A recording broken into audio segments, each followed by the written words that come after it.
প্রাণ প্রিয় চোখের মণি আর যা পারবে সব লকআপ লাগিয়ে দিচ্ছ, লাগাও। যখন বলবে বুঝবে চাচা বেলা হলে, বুঝতে পারছো না এখন কি করছে? ধর্মনিরপেক্ষ দেশ, কোনো ধর্মের মানুষকে এইভাবে কাজ করা যায় না। এখন উনি জগন্নাথ ধামের প্রসাদ বাড়িতে বাড়িতে পাঠাচ্ছে। এবার ধর্মনিরপেক্ষ ভারতবর্ষ এটা। কালকে কোনো মুখ্যমন্ত্রী যেতে বলে কুরবানির গরুর গোশ বাড়িতে বাড়িতে পাঠাবো, এটা মেনে নেবে কি? উচিত হবে? হবে কি? কোনো দিন হবে না এটা। কারণ কুরবানির গরুর গোশ সবাই পছন্দ করে না। অনেকের ধর্মীয় বিশ্বাস এর কথা বলবো না, ধর্মে অনেক চর্চা আছে, বিতর্কে আমি যাব না। অনেকে গোমাংস খায় না, কারণ ওটা একটা ধর্মীয় ব্যাপার থাকে। আবার কুরবানি দিলে পাঠালে আরও বেশি ব্যাপার, ধর্মীয় ব্যাপার। তাই নেওয়া যাবে কি? কেউ উচিত হবে কি? ঠিক যেমন ওটা উচিত হবে না, তাহলে মুসলিম, হিন্দু, খ্রিস্টান, জৈন বিভিন্ন ধর্মের মানুষ পশ্চিমবাংলায় বাস করে, আপনি প্রত্যেকের বাড়িতে প্রসাদ পাঠাচ্ছেন কি করে? বুঝতে পারছেন না? এই ব্যর্থতা ঢাকার জন্য এই কাজ করছে, ব্যর্থ হয়েছে। 2011 সালের আগে পশ্চিমবাংলার প্রত্যেকটা নাগরিকের মাথা পিছু 12,000 টাকা ঋণ ছিল, আর 2025 সালে প্রত্যেকটা নাগরিকের মাথার ওপরে 60,000 টাকার বেশি ঋণ হয়ে গেছে। ও কালকে তো ক্ষমতা থেকে চলে যাবে, বাংলাটাকে ধ্বংসের দিকে কে নিয়ে যাচ্ছে? এবার আপনি বলবেন আপনার মাথার ঋণ কেন?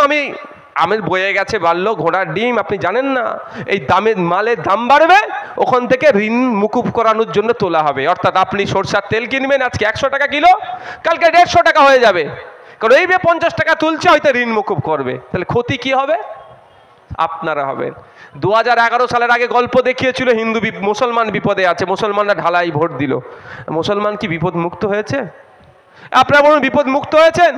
আরো বেশি বিপদের দিকে চলে যাচ্ছে। এখন তো মাদ্রাসা মসজিদের জায়গা কেড়ে নেবে বলছে, আর রাজ্য সরকার বলছে, বরঞ্চ উল্টে কি বলছে, যে পশ্চিমবাংলায় প্রতিবাদ করবে আমি তার থেকে বড় শত্রু আমার থেকে আর কেউ হবে না। উল্টে আমার বিপদে পাশে দাঁড়ানো তো দূরের কথা, আমাকে যে বিপদের দিকে ঠেলে দিচ্ছে বকলমে, সেই বিজেপিকে এরা সাপোর্ট করছে।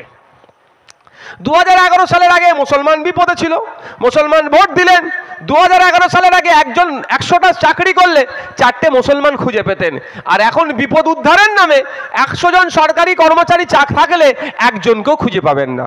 আপনার বিপদ উদ্ধার করে দিয়েছে। মানে আপনাদের চাই না যে সরকারি চাকরি করে কি করবে তোমরা?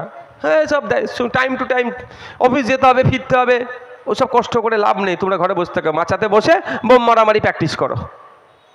বুঝতে পারছেন? খারাপ লাগছে নাকি? আর যে আপনাকে 2011 সালের আগে বিপদ থেকে উদ্ধারের গল্প শুনিয়েছে, তার ভাইপো আমেরিকায় চোখের ট্রিটমেন্ট করতে যাচ্ছে। শোনা কথা, সোশ্যাল মিডিয়াতে দেখলাম, যেখানে উনি ট্রিটমেন্ট করতে যায় শুনেছি নাকি 1 কোটি টাকা শুধু ফিজ নেয়। ঔষধ দূরের কথা, আমরা তো ট্রিটমেন্ট করতে যাই, হ্যাঁ, ফিজ দিতে হয় না? 250, 300, 500। তবে আমিও চাই এটা একটা লিমিট হওয়া দরকার। ওই কাউকে 1000 টাকা ফিজ, 800 টাকা ফিজ, 700 টাকা ফিজ গরিব মানুষ কোথা থেকে পাবে?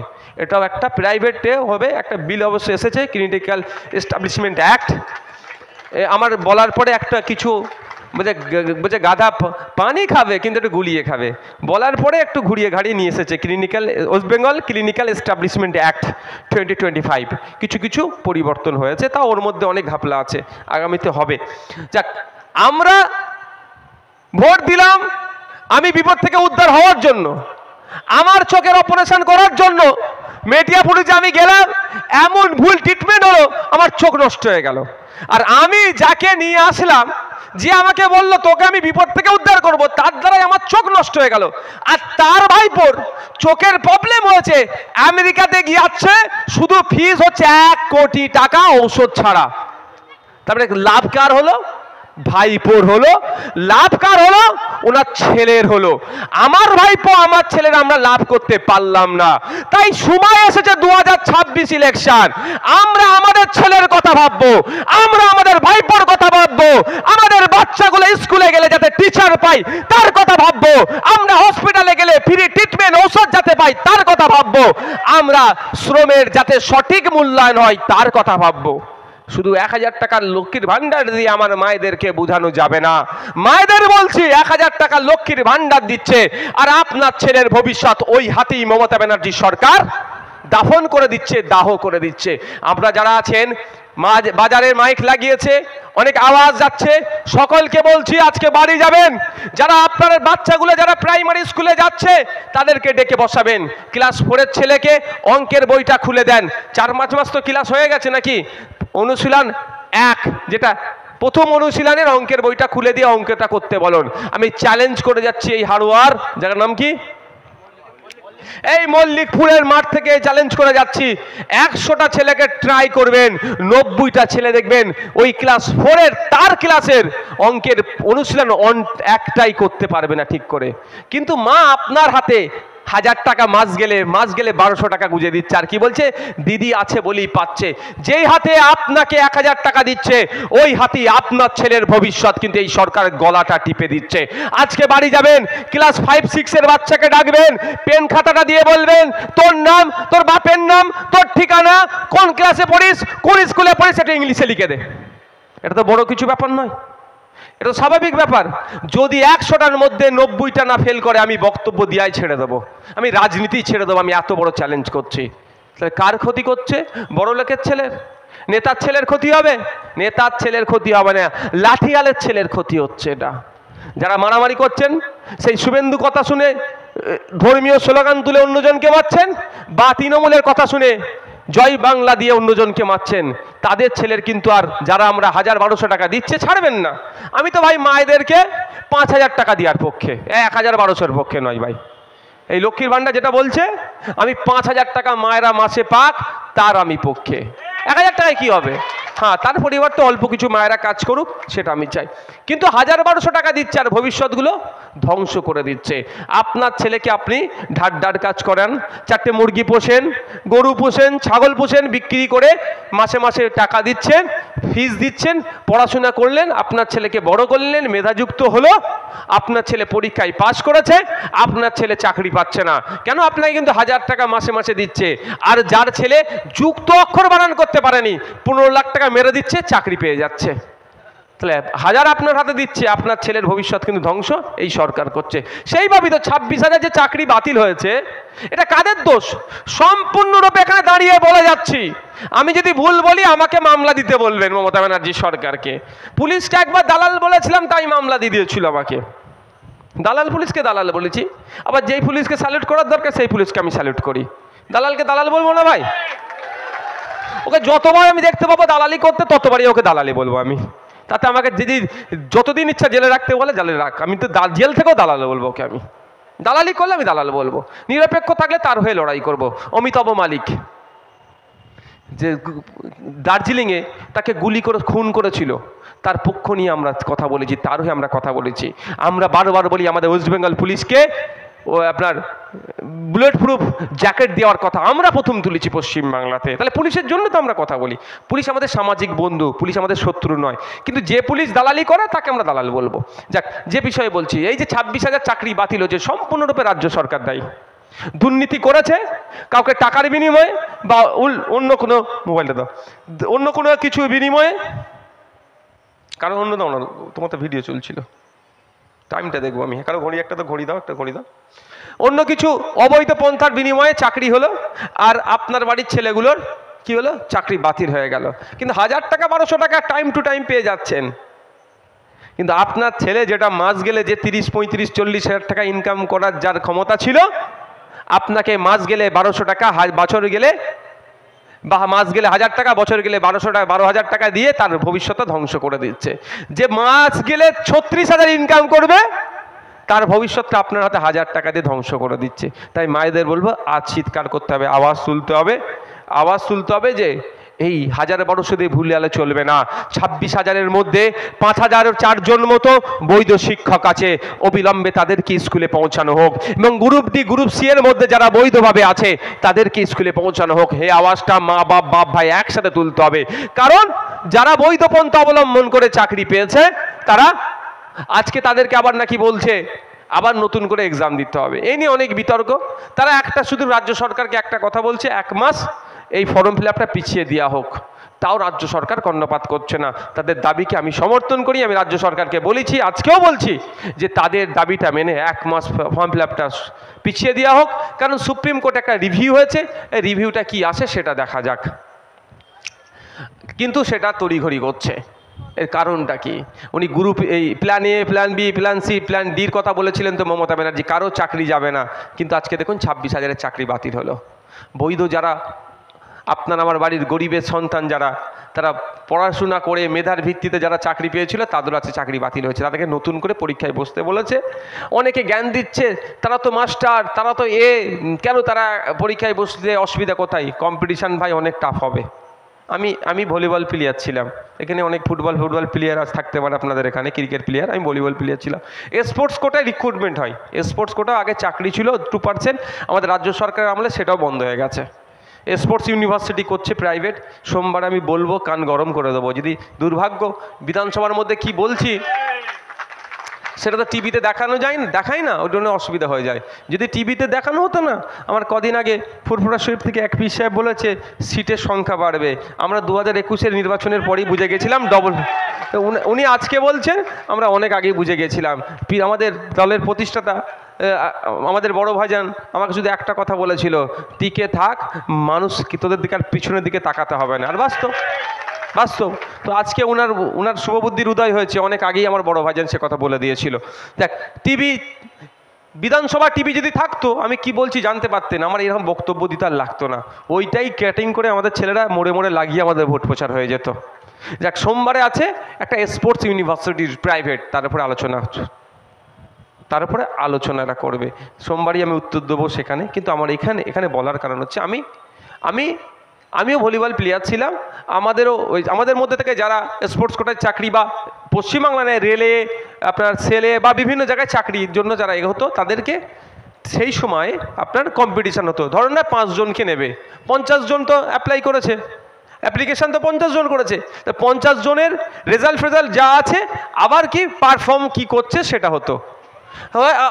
আমি বলছি 2010 সালে যারা চাকরি পেয়েছে স্পোর্টস কোটায়, হয়তো এখন মামলা হয়ে চাকরি বাতিল হয়ে গেছে, আবার তাদেরকে যদি বলে তোমরা আবার খেলার তোমার পারফরমেন্স দেখিয়ে ঢুকতে হবে, তাহলে আজকের দিনে যে ছেলেটি পারফর্ম করছে আর 2010-এ যে ছেলেটি পারফর্ম করছে একই হবে?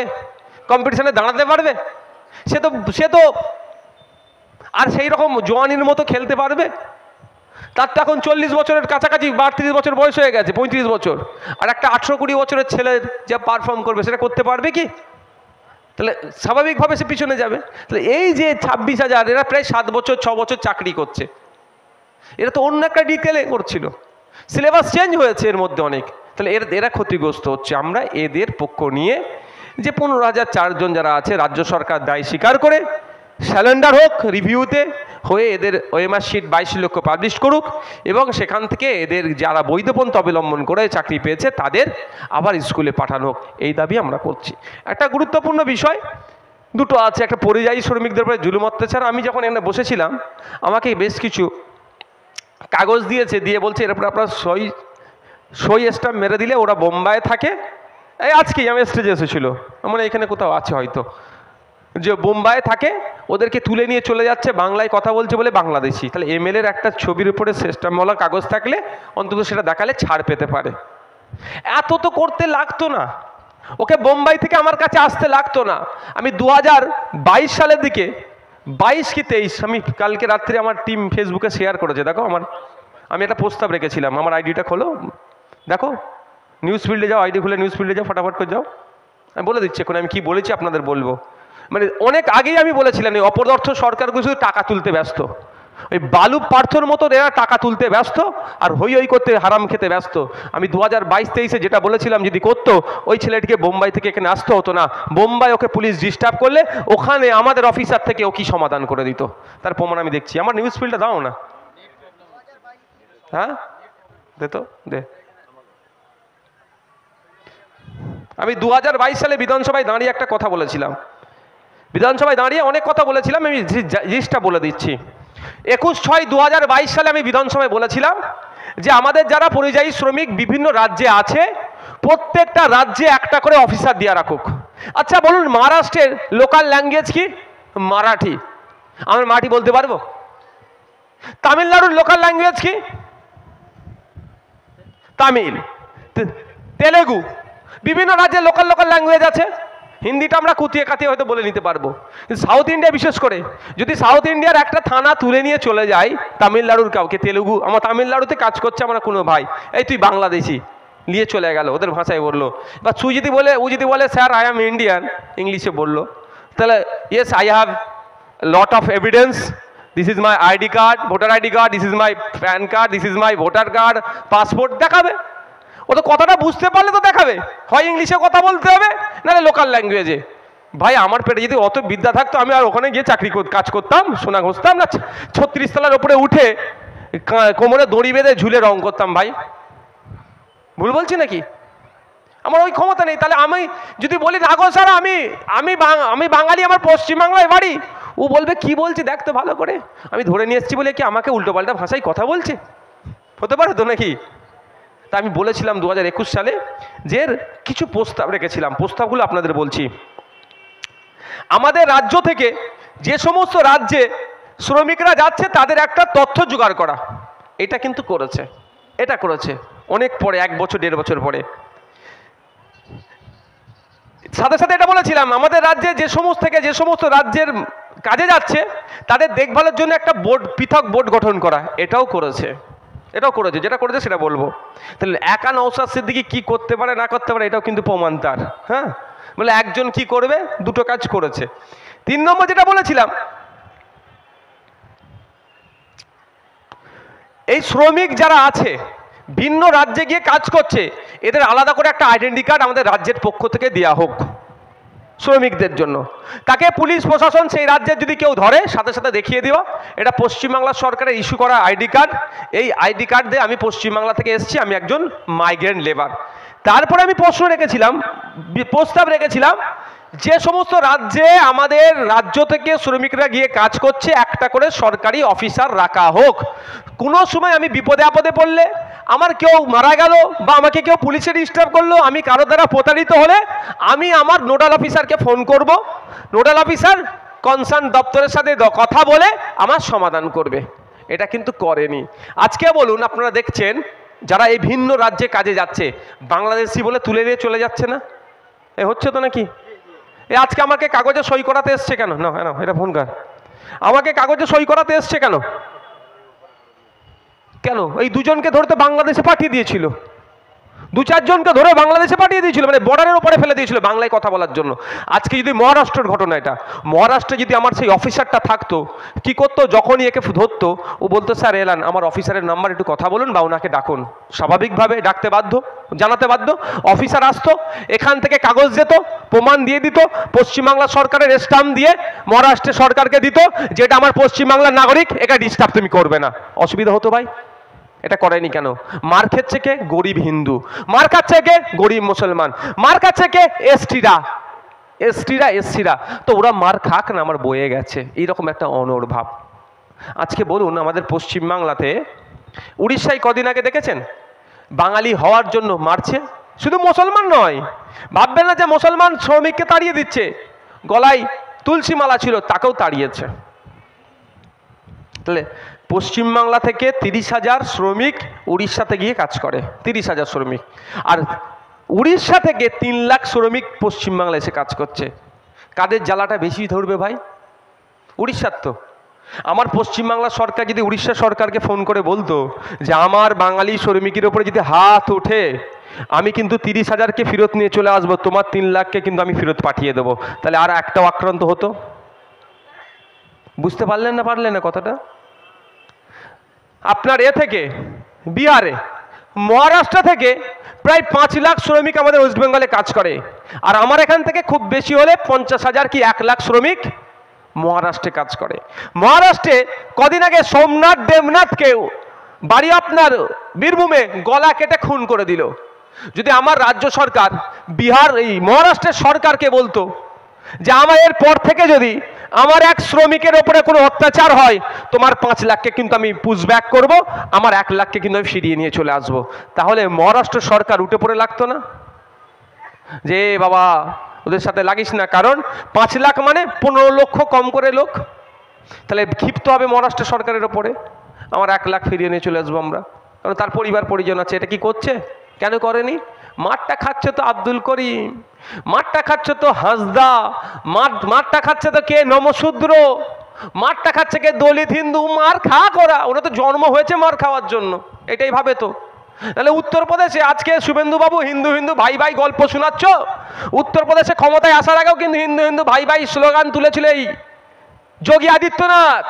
আর এখন দেখুন না, দলিত হওয়ার অপরাধে, নমশূদ্র হওয়ার অপরাধে, মানে পিছড়ে বর্গের হিন্দু হওয়ার অপরাধে তারা কি করেছিল? অপরাধটা কি?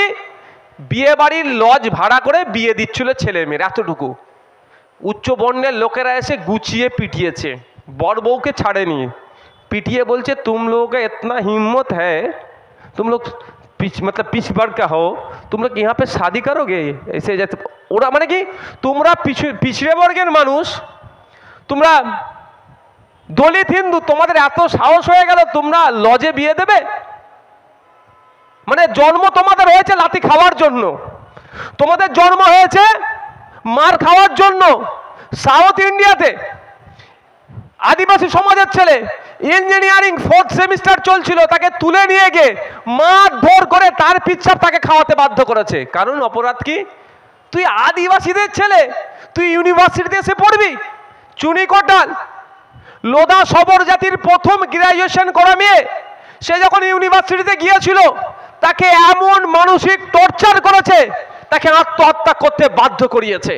ওই লোধা সবর জাতির সর্বপ্রথম তিনি মহিলা যিনি গ্রাজুয়েশন কমপ্লিট করেছিলেন। মানে লোধা সবর জাতি, তোরা মেখাস সানকাস হ্যানকাস, তোরা ইউনিভার্সিটিতে আসবি?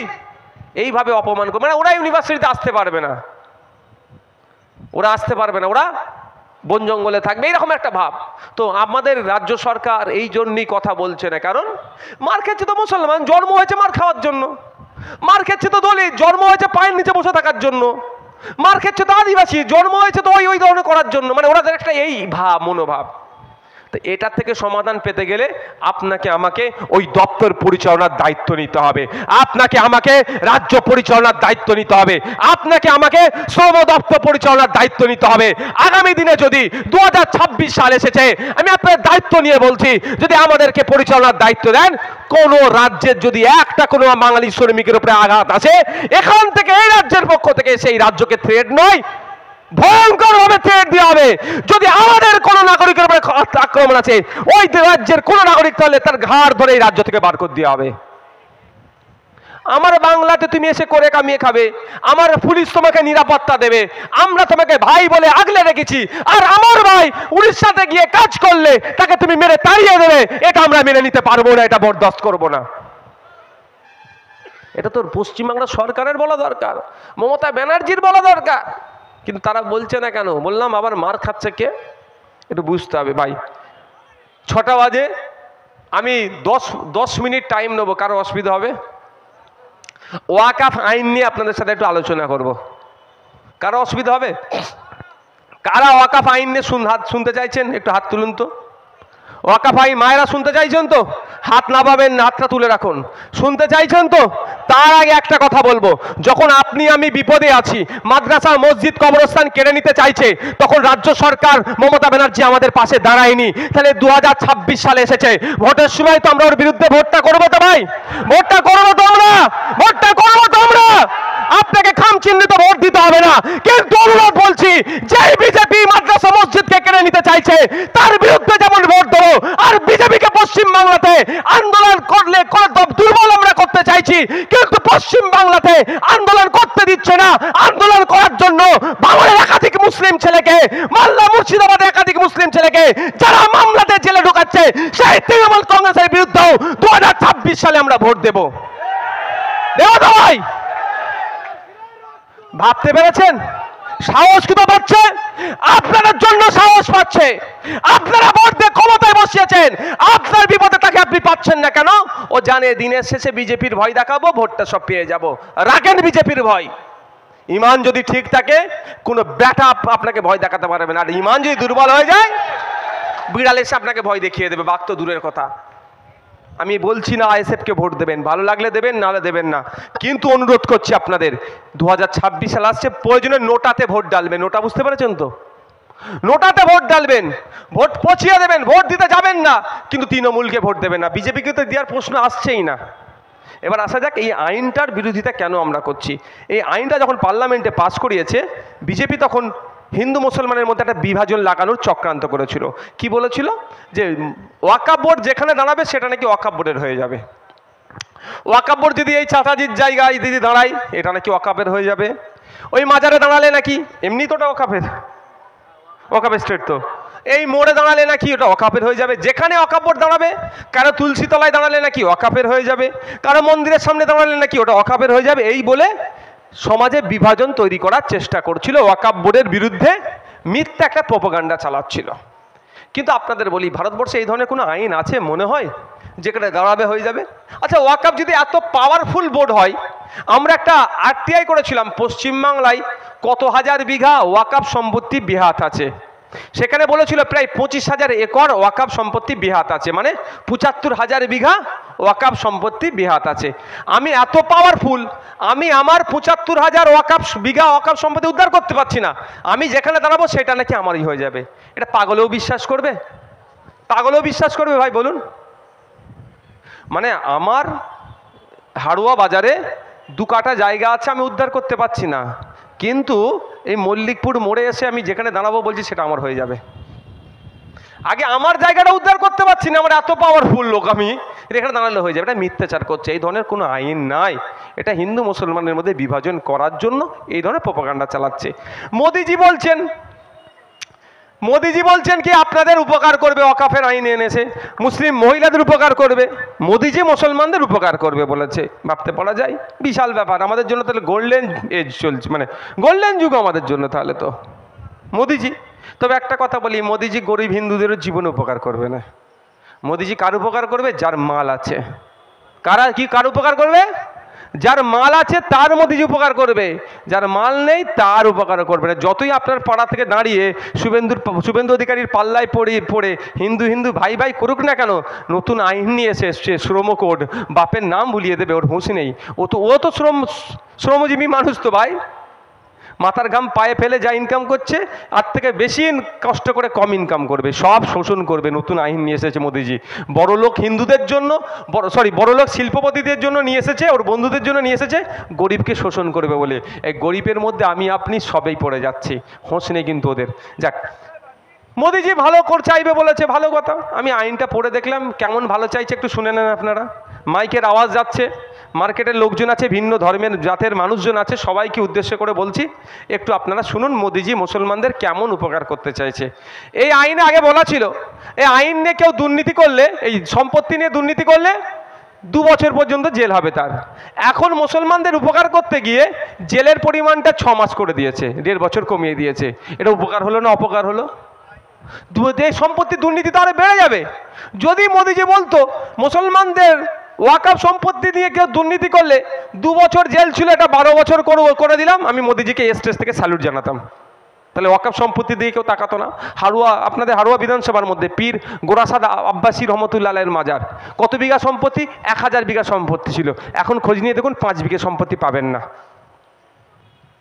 তাহলে যদি ওই আইনটা করতো, ভয় সব জায়গা ছেড়ে পালাতো না, 12 বছর জেলে থাকতে হবে, মার্ডার করার মতো সমান হয়ে যাবে। করেনি। এই আইনে বলা আছে যে ইন্ডিয়ান লিমিটেশন অ্যাক্ট 1963 একটা অর্ডিনারি আইন। এই যে চাচাজির জায়গা দিয়েছে, এই জায়গায় যদি কেউ 12 বছর এরকমভাবে থেকে যায়, চাচাজি যতই চেষ্টা করুক না কেন তাকে তুলতে পারবে না আইন অনুযায়ী। ইন্ডিয়ান লিমিটেশন অ্যাক্ট বলছে কোনো জায়গায় 12 বছরের অধিক কোনো মানুষ যদি বসবাস করে ফেলে, তার সত্তার মালিক সে হয়ে গেল। কাগজ কলম চাচার থাকলেও ও হবে না, কিন্তু বসতে দিতে হবে তাকে।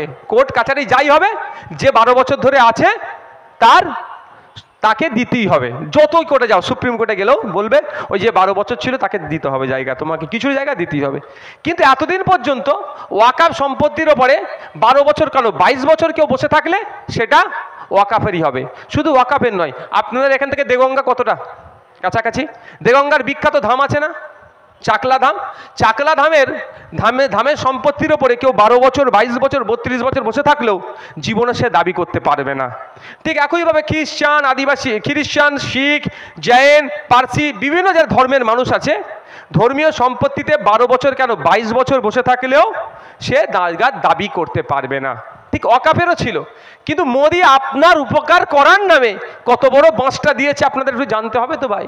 মোদি উপকার করছে মানে তো বাঁশ তো নিজ্ঞাত ভাবেই আছে, তাই না? ওই লিমিটেশন অ্যাক্টটা প্রযোজ্য ছিল না। নতুন আইনে বলেছে, প্রিন্সিপাল অ্যাক্ট 1995-এর যে আইনটা ছিল তার 100 সেকশন 107-এ ছিল এটা, যে লিমিটেশন অ্যাক্ট প্রযোজ্য হবে না।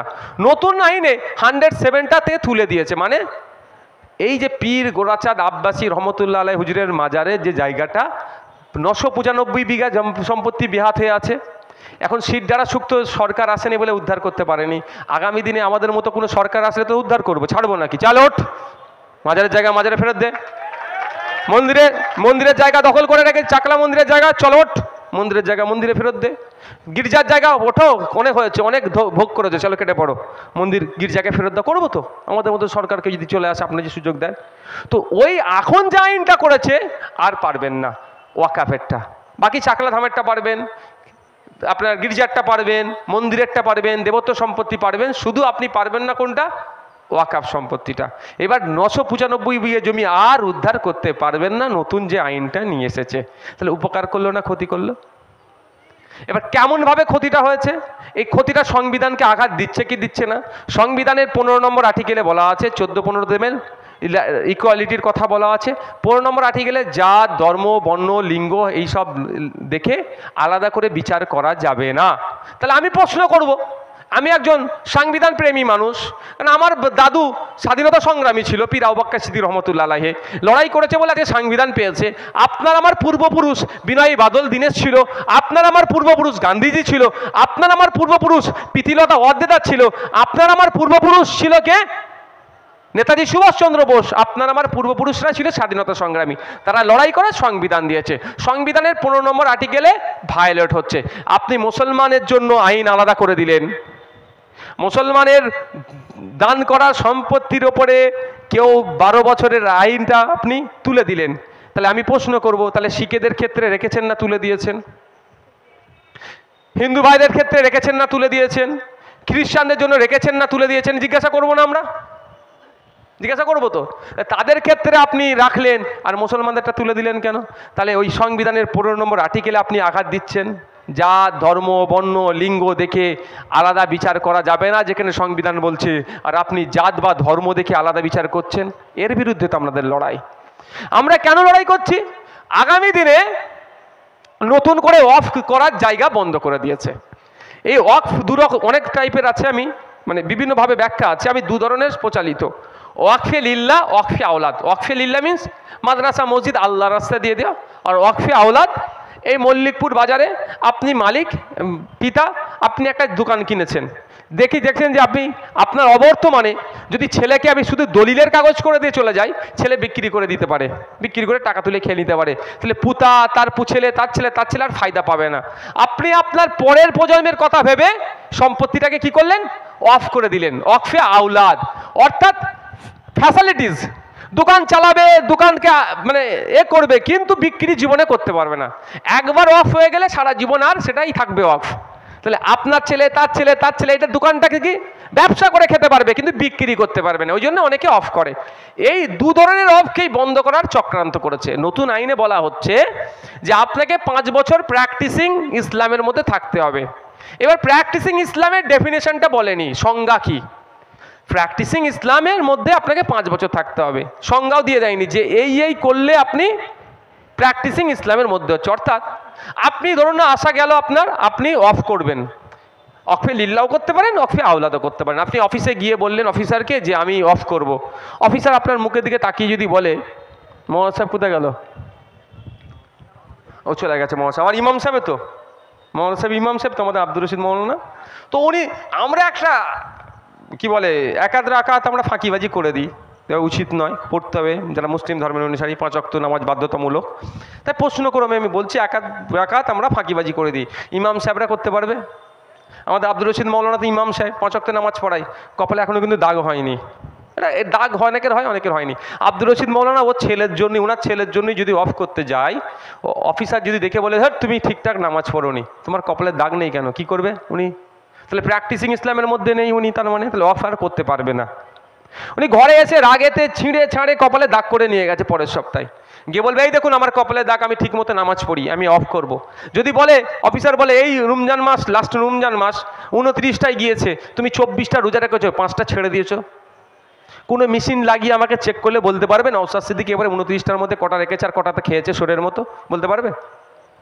ভাষা খারাপ হয়ে যাচ্ছে নাকি? কে বলতে পারবে? মেশিনে হবে কি?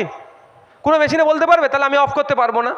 এবার আমি প্রশ্ন তুলবো, সংবিধান আমাকে বলার স্বাধীনতা দিয়েছে, সংবিধান আমাকে রাইট দিয়েছে, তাহলে আমার কোনো হিন্দু ভাইয়ের যদি ইচ্ছে যায় কালকেই আমি, বা কোনো মুসলমান ভাইয়ের যদি ইচ্ছে যায় চাকলা ধামে গিয়ে 2 বিঘে জায়গা দেবো, তাহলে তাকে কি প্রশ্ন করবে? ওটা তো রিলিজিয়াস এন্ডোমেন্ট, যে তুমি 5 বছর ধরে হিন্দু আছো কি না নাই তারপরে তুমি দিতে পারবে। আমার কোনো খ্রিস্টান ভাইয়ের বা কোনো মানুষের ইচ্ছে গেল গির্জাতে সম্পত্তি দেবো, কোনো ভাইয়ের ইচ্ছে গেল গুরুদুয়ারায় সম্পত্তি দান করবে, তাহলে তাকে কি জিজ্ঞাসা করবে তুমি 5 বছর ধরে শিখ আছো নাকি তারপরে তুমি তোমার সম্পত্তি নেওয়া হবে গুরুদুয়ারার জন্য? এই আইন আছে? এই আইন নেই। আইনটা নতুন করে মুসলমানদের জন্য 2025-এর আইনে মোদিজি মুসলমানদের উপকারের জন্য করলো। এটা উপকার করলো না অপকার করলো? এটা ক্ষতি করলে এর বিরুদ্ধে আমাদের লড়াই। ভাই সন্ধ্যা হয়ে এসেছে, আমি আর বক্তব্য দীর্ঘায়িত করব না। আমি 2টো বিষয় কথা বলবো আপনাদের, বলে শেষ করে দেবো। 2টো গুরুত্বপূর্ণ কথা। দেখুন মাইকের আওয়াজ অনেক দূর যাচ্ছে, ভাই আপনারা যদি ওটা, আমি কি শেষ করে দেবো? 2টো কথা বলবো না শেষ করে দেবো? 2টো কথা শুনতে চান? মাইকের আওয়াজ অনেক দূর যাচ্ছে, ভোট আগিয়ে আসছে, যত ভোট আগিয়ে আসবে তত দেখবেন সাম্প্রদায়িক হানাহানি হবে। কেমন হানাহানি হবে দেখবেন, হঠাৎ করে ফেসবুকে ভেসে উঠলো, হোয়াটসঅ্যাপে আসলো, কি আসবে, যে কেউ মাজার আল্লাহ রসুলকে তুলে গাল দিয়েছে, কেউ দেবদেবীকে তুলে গালাগালি দিয়েছে। এই ধরনের খবর দেখবেন মাঝে মধ্যে ভেসে চলে আসবে। আমি আপনাদের কাছে অনুরোধ করছি, হাত জোর করে অনুরোধ করছি, এই কথা শুনে আপনারা উত্তেজিত হবেন না। আপনাদের কাজ কি হবে, আপনার পাড়ার শুভবুদ্ধি সম্পূর্ণ মানুষজনদেরকে নিয়ে ওই ছেলেটির বিরুদ্ধে গিয়ে থানায় এফআইআর করা। এই লোকাল থানার নাম কি? হাড়োয়া থানাতে এফআইআর করা। করে এফআইআরের কপি আমাকে দেবেন। যদি পুলিশ নিয়ে অ্যারেস্ট করে, কিভাবে অ্যারেস্ট করানোর দায়িত্ব সেটা আমি আছি। আপনারা কেউ ওই মিছিল করবো, চলো রাস্তা অবরোধ করা হবে, কি বলো চলো ওর বাড়িতে যাওয়া হবে, এই ফাঁদে পা দেবেন না। আপনি মুসলিম সমাজের মানুষ, আপনার নজরে এসেছে দেবদেবীকে গালাগালি করেছে, তাও আপনি গিয়ে শাটাং করে লোককে নিয়ে গিয়ে তাড়াতাড়ি তৎক্ষণিক গিয়ে মামলা করবেন। আপনি হিন্দু সমাজের মানুষ, আপনার নজরে এসেছে ইসলাম ধর্মে তুলে কেউ গালাগালি করছে, আপনি তাড়াতাড়ি যাবেন। মানে নিজের ধর্মকে গালাগালি দিচ্ছে না বলে যাব না এরকম ব্যাপার নয়। যে কুলঙ্গারগুলো ধর্মকে তুলে বাজে মন্তব্য করবে, যে কোনো ধর্মেরই হোক না কেন, তাদের বাইরে ঘোরার অধিকার নাই, তাদেরকে জেলের মধ্যে আমরা রাখবো, আমরা ঐক্যবদ্ধ হয়ে রাখবো। তবে অনুরোধ, ওই পাড়ার ছেলেটি ইসলাম ধর্ম তুলে গাল দিয়েছে, চলো ওর বাড়ি ঘেরাও করব। ওই পাড়ার ছেলেটি দেবদেবীকে তুলে গাল দিয়েছে, চলো ওর বাড়ি ঘেরাও করব। এই ফাঁদে আপনারা জড়াবেন না, এটা একটা বড় ফাঁদ। রাজনৈতিক কারবারিরা সম্পূর্ণরূপে দেউলিয়া হয়ে গিয়েছে, ওরা যা কমিটমেন্ট করেছে সম্পূর্ণরূপে ব্যর্থ হয়েছে। ওরা ক্ষমতায় টিকে থাকার জন্য বা ক্ষমতায় আসার জন্য আপনার আমার লাশের রাজনীতি ওরা করতে চাইছে। আমরা দীর্ঘদিন ধরে এই পশ্চিম বাংলাতে, এই হাড়োয়াতে হিন্দু মুসলমান নির্বিশেষে কাঁধে কাঁধ মিলিয়ে বসবাস করছি। কোন কুলঙ্গার ইসলাম সম্পর্কে গাল দিল, কোন কুলঙ্গার দেবদেবীকে গাল দিল, তার জন্য আমাদের মধ্যে ঐক্য সম্প্রীতি আমরা বিনষ্ট করব না। আমরা সকলে ঐক্যবদ্ধ হয়ে তার বিরুদ্ধে থানায় লিখিত কমপ্লেন করে তাকে আমরা আইনের মাধ্যমে জব্দ করব। মাথায় থাকবে তো ভাই? আর ইদানিংকালে একটা ট্রেন্ড দেখছি, এটা না হয়ে যায়, হয়তো পুলিশ ধরে নিয়ে এসছে, থানার সামনে ওকে বার করে দাও, আমরা বুঝে নেব। এটা যে বলবে জানবেন সে পাক্কা চালাক, হয় শুভেন্দু অধিকারীর এজেন্ট, নাহলে মমতা ব্যানার্জির এজেন্ট। আমি বলে রাখছি আপনাদেরকে। আপনি কি আইনের ঊর্ধ্বে নাকি? ওকে থানা থেকে বার করে দেবে পুলিশ, আপনি তাকে পিটাবেন? এই পাগলামু কথা হচ্ছে নাকি এগুলো? ইদানিংকালে ট্রেন্ড বেড়েছে। পুলিশকে বলেছে, খবর এসছে, পুলিশকে দিয়ে অ্যারেস্ট হয়েছে, বলছে কি থানার সামনে গিয়ে বলছে ওকে বার করে দাও, 1500 লোক। ধর্মীয় বিষয় ভাই, সবার একটু সেন্টিমেন্ট আছে, ওকে বার করে দাও, আমি ওকে দেখে দেবো। আরে মানে কি রে ভাই, কাকে বার করে দেবে? বুঝতে পারছেন কি বলছি? ওই ফাঁদে পা দেবেন না। যদি দেখেছেন ওই কার্যকলাপ কেউ করছে, জানবেন ও শুভেন্দু অধিকারী নাহলে মমতা ব্যানার্জির এজেন্ট। ওই করাবে, কি হবে তারপরে বলছি, হই হই হবে। বার করে দাও, দেখে নেবো ইনকিলাব জিন্দাবাদ ধর্মীয় স্লোগান কেউ দেবে, কেউ জয় শ্রীরাম দেবে, কেউ অনেক টিভি আল্লাহু আকবার দেবে, গরম গরম হবে, থানাতে ধপাং করে পিছন দিক থেকে একটা ইট ছুঁড়ে দেবে। আপনাদের সাদা মনে কাদা নেই, আপনি ইট ছুঁড়বেন না, পিছন দিক থেকে দাম করে কেউ ইট ছুঁড়ে দিল, পুলিশ লাঠি নিয়ে পাছা পুরো গরম করে দেবে, করবে ভাই। তারপরে কি হবে, ধরপকড় হবে। ওই একটা কুলঙ্গার বলেছে ওকে তো জেলে দেওয়া দূরের কথা, আপনার 50টাকে ধরে ভরে দেবে, তাহলে ক্ষতি হলো না লাভ হবে ভাই? এই বলি ভাই আমার উপরে এত রাগ, এইটা বলে দিই বলে আমার উপর রাগ। আমি ভুল কথা বলছি নাকি ভাই? তাহলে তো আপনি একজনকে অ্যারেস্ট করাতে গিয়ে আপনি 50 জনতে কেস খেয়ে গেলেন, কেন আপনি এটা করতে যাবেন? হ্যাঁ, পুলিশ যদি না অ্যারেস্ট করে তখন তো বলছি কাগজটা আমাকে দেবেন, এফআইআর এর কাগজটা দেবেন, একটা নওশাদ সিদ্দিকী আপনাদের ছোট ভাই কতটা কি করতে পারে সেটাও দেখবেন, আমাকে দেন না, আমি তো দায়িত্ব নিচ্ছি, আমি নিয়েছি অনেক জায়গায় দায়িত্ব, অশান্তি হতে দিইনি, ওই কুলঙ্গারকে ধরে জেলের মধ্যে ঢুকিয়েছি। এরকম অনেক ঘটনা আছে, দেবদেবীকে গাল দিয়েছে ধরে ভরে দিয়েছি, কোনো কথা হবে না, তোকে কে ক্ষমতা দিল দেবদেবীকে গাল পড়ার? ধরে ভরে দিয়েছি মানে পুলিশকে দিয়ে এফআইআর করিয়ে অ্যারেস্ট করিয়ে দিয়েছি। আল্লাহ রসুল সাল্লাম সম্পর্কে বাজে মন্তব্য করেছে, পুলিশকে দিয়ে অ্যারেস্ট করিয়ে দিয়েছি। কিন্তু অনুরোধ, এটা ফাঁদে পা দেবেন না। দ্বিতীয় যেটা বলছি সেটা হচ্ছে রাজনীতির জন্য ভাইয়ে ভাইয়ে মারামারিতে জড়াবেন না। শুভেন্দু অধিকারী মন্দিপুর থেকে আসতে এখানে কত টাইম লাগবে জানেন? মাইকের আওয়াজ যাচ্ছে, বিজেপির বন্ধুরা হয়তো শুনতে পাচ্ছে, এখানে শুভেন্দু অধিকারীর কথা শুনে হিন্দু হিন্দু ভাই ভাই করে গুঁতো দিয়ে দিলেন কাকে? শুভেন্দু অধিকারীর ওখান থেকে আসতে কত টাইম লাগবে বলুন তো? কম করে 4 ঘন্টা মেদিনীপুর থেকে, তার আগে তো ভিটেমাটি চাটি হয়ে যাবে। আপনি জয় বাংলা বলে কাউকে এত ধাম করে দিয়ে দিলেন, নবান্ন থেকে কালীঘাট থেকে মমতা ব্যানার্জি আসবে নাকি? আসবে মনে হয়? অভিষেক ব্যানার্জি আসবে? মমতা ব্যানার্জি আসলেও আসতে পারে, অভিষেক ব্যানার্জিকে খুঁজে পাবেন না, বলে ও মর্গে যাক। আমি বলেছি নাকি কোনোদিন বলেছে কাউকে মারপিট করতে? তাহলে ক্ষতি কাটতে হবে। আবার আমি I7 নাম ধরে কাউকে ঝাপাং করে দিয়ে দিলেন, আমি যদিও বারণ, কোনোদিন বলা নেই, ওই হুকুম নেই, আর হুকুম জীবনেও দেবো নি, বরঞ্চ আটকে রাখি। আমরা মার খাই, আমি মারতে দিই না। তো আমি ফুরফুরা শরীফ থেকে আসতে কত টাইম লাগবে? মিনিমাম 2.5 ঘন্টা। তো 2.5 ঘন্টার আগে সব তো সিন শেষ হয়ে যাবে। তাহলে আপনি কেন মারামারি হানাহানিতে জড়াবেন? কে আপনার ওটা? কে Trinamool, BJP, CPM, ISF, Congress করছে? কে ওগুলো? কে আপনাদের শত্রু? আপনাদের তো প্রতিবেশী, কারো ভাই, কারো চাচা, কারো জ্যাঠা, কারো মামা। সকালবেলা উঠে এক চায়ের দোকানে দেখা হয়, আপনাদের লজ্জা লাগে না? নেতাদের জন্য মারপিট করে নিজেদের মাথা ফাতা ফাটাচ্ছেন, কেস খাচ্ছেন, জেলে যাচ্ছেন, আর নেতারা এক জায়গায় এসি রুমে বসে চা খাচ্ছে, আপনাদের লজ্জা লাগে না মারপিট করতে? আমি অনুরোধ করছি, যেদিন দেখবেন মমতা ব্যানার্জি, শুভেন্দু অধিকারী, নওশাদ সিদ্দিকী, দিলীপ ঘোষ, কুণাল ঘোষ, মোহাম্মদ সেলিম সাহেব মারপিট করছি একসাথে, সেই দিন আপনারা নিজেদের মধ্যে মারপিট করবেন, তার আগে করবেন না। অনুরোধ করছি আপনাদের কাছে। সকলে ভালো থাকবেন, সুস্থ থাকবেন, ধন্যবাদ। মায়েরা এসেছেন, আমরা আরো শক্তি পাচ্ছি 2026-এ। তাহলে হবে তো ভাই? 2026-এ হবে তো? বুঝিয়ে দিয়ে হবে তো মমতা ব্যানার্জি সরকারকে? বিজেপি এবং তৃণমূলকে পশ্চিমবাংলা থেকে হাঁটানো হবে তো? ঐক্যবদ্ধ নিতে হবে, ঐক্যবদ্ধ শপথ করতে হবে। পশ্চিমবাংলার জমিন সম্প্রীতির জমিন, ঐক্যের মাটি, এই ঐক্যের যারা বিনষ্ট করার চেষ্টা করছে এই তৃণমূল কংগ্রেস, এই দুটো শক্তিকে 2026 সালে আমরা বাংলা থেকে বিতাড়িত করব। হবে তো ভাই? হবে তো? ধন্যবাদ।